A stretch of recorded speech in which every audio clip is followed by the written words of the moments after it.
Exercise 9.1, question number 9.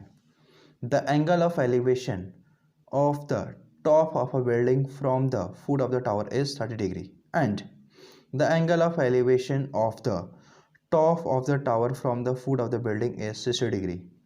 If the tower is 50 meter high, find the height of the building. देखो यहाँ पे एक building है, हमारे पास एक टावर है, ठीक है, एक बिल्डिंग है, एक टावर है।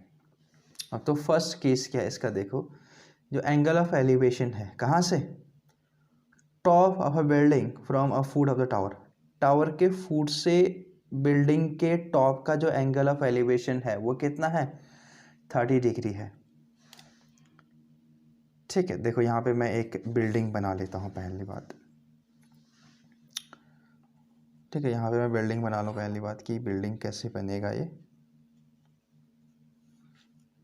एक बिल्डिंग बना लेता हूँ मैं,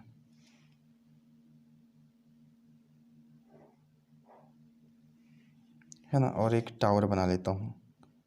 अब कौन सा बड़ा होगा कौन सा छोटा होगा ये हम देखेंगे अभी। ठीक है, अभी मैं इस केस में खाली ऐसे ही बना ले रहा हूँ एक रफ डायग्राम, है ना, जो बड़ा होगा उसको मैं एक्सटेंड कर दूंगा, अभी क्वेश्चन पढ़ के समझ में आएगा वो। ठीक है, सो अब देखो यहाँ पे क्या है, यहाँ पे बोल रहा है कि angle of elevation of the top of the building from the foot of the tower is 30 degree, है ना। इसको मैं देखो, इसको फुट ऑफ द टावर, इसको टावर मान लेता हूँ, इसको टावर मान लेता हूँ, ये है ना, जो ये है इसको टावर मान लेता हूँ और इसको बिल्डिंग मान लेता हूँ।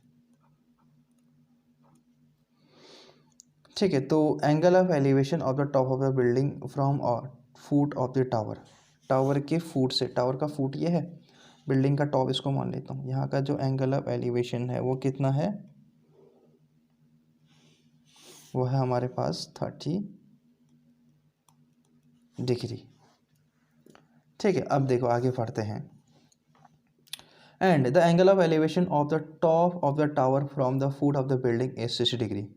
बिल्डिंग के फुट से टावर के टॉप का जो एंगल ऑफ एलिवेशन है वो कितना है, 60 डिग्री है। बिल्डिंग के फुट से टावर का जो टॉप है ना, उसका जो एंगल ऑफ एलिवेशन है कितना, 60 डिग्री। तो ऑब्वियसली बात है, ये जो टावर की हाइट होगी ये क्या होगा, बिल्डिंग के हाइट से भी बड़ा होगा, तभी तो एंगल ऑफ एलिवेशन कितना बन रहा है, इस केस में 30 बन रहा है, इस केस में 60 बन रहा है ना। अगर एंगल ऑफ एलिवेशन, अगर अब एंगल ऑफ एलिवेशन ज़्यादा बन रहा है तो टावर की हाइट भी ज़्यादा रहा होगा। अगर सेम रहता, देखो अगर सेम रहता तो एंगल ऑफ एलिवेशन 30 ही बनता। ठीक है, सो यहाँ पे जो एंगल ऑफ एलिवेशन है वो कितना है, वो है 60 डिग्री, है ना। ये डायग्राम समझने का एक तरीका है, ये है 60 डिग्री। तो यहाँ पे कैसे सॉल्व करें हम, देखो सो एक पॉइंट मैं यहाँ पे ले लेता हूँ, इसको मैं ए बोल लेता हूँ, है ना, इसको मैं ए, इसको बी, इसको सी और ये डी। ठीक है, पॉइंट कोई भी मानो आप, कोई दिक्कत नहीं है। और यहाँ पे क्या गिवन है, if the tower is 50 metre high, tower की जो लेंथ है वो 50 मीटर गिवन है। ये टावर है ना, ये तो टावर की जो हाइट है वो कितनी है, 50 मीटर हाई है टावर की। तो हमें ये ए बी बताना है, हाइट ऑफ द बिल्डिंग बताना है। देखो आपको ये यहाँ पे ये फैक्ट समझना है, जो ये यहाँ पे एंगल ऑफ एलिवेशन इसके जो है ना, टावर के फुट से और बिल्डिंग के टॉप का 30 है, और ये बिल्डिंग के फुट से टावर के टॉप का 60 है। मैंने इसकी लेंथ क्यों बढ़ाई, है ना, इसके इक्वल क्यों नहीं रखा या फिर इससे छोटा क्यों नहीं रखा, ठीक है, बिल्डिंग से, क्योंकि देखो यहाँ पे बेस सेम है इनका, इसका जो एंगल ऑफ एलिवेशन है वो 30 डिग्री है, तो इसकी हाइट कम रही होगी।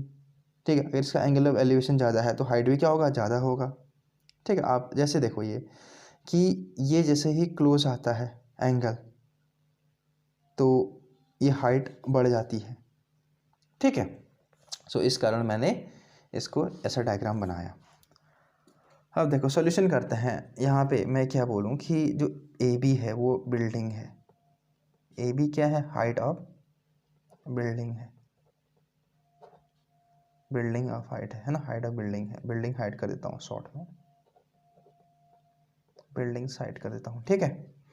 और सी डी है वो क्या है, height of tower, towers height इतना है, ये बेसिकली 50 मीटर भी गिवन है, और हमें ये निकालना है, बिल्डिंग की हाइट हमें निकालनी है, ठीक है। तो अब हम देखो इन ट्रायंगल, अब कौन सा ट्रायंगल है, पहले ये ट्रायंगल हम पहले ऑप्ट करेंगे क्योंकि इसमें मैक्सिमम इन्फॉर्मेशन गिवन है, 50 ये साइड गिवन है और ये 60 डिग्री गिवन है, ये तो हम फाइंड आउट कर लेंगे, फिर हम ये अप्लाई करेंगे, ये ट्रायंगल। अब देखो तो यहाँ पे क्या होगा, in triangle A C D है ना, ये वाले ट्रायंगल में यहाँ पे जो एंगल है वो कितना 60 डिग्री है।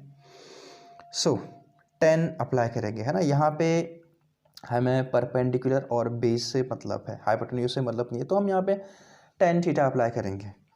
सो 10 60 डिग्री इक्वल टू परपेंडिकुलर क्या है, सी डी है, और बेस क्या है, ए सी है।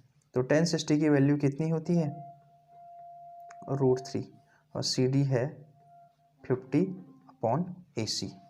तो क्रॉस मल्टीप्लाई कर रहे हैं तो ए सी इधर आएगा, √3 डिनोमीटर में आएगा इधर है ना, डिवाइड में आएगा, और ए सी इंटू में जाएगा ये लेफ्ट हैंड साइड में।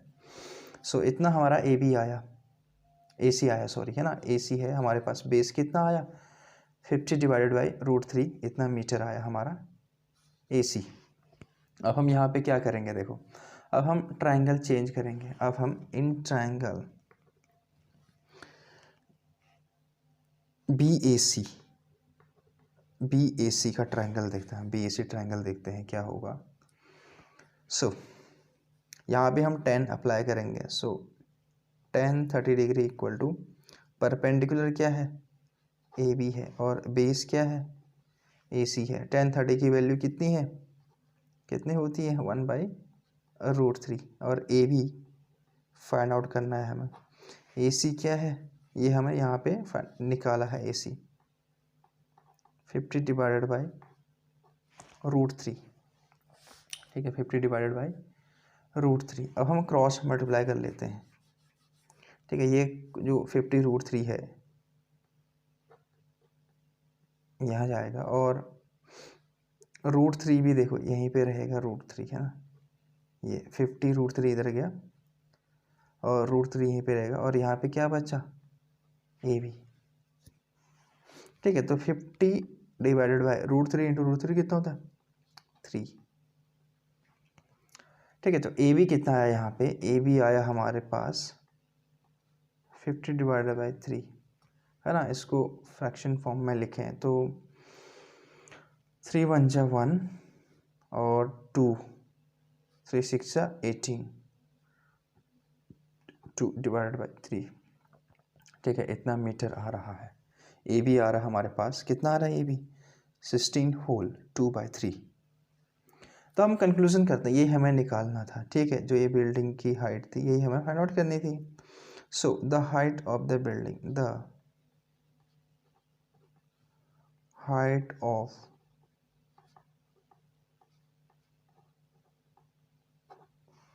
बिल्डिंग इज 16 होल 2/3 मीटर, ठीक है, ये हमारा आंसर आया।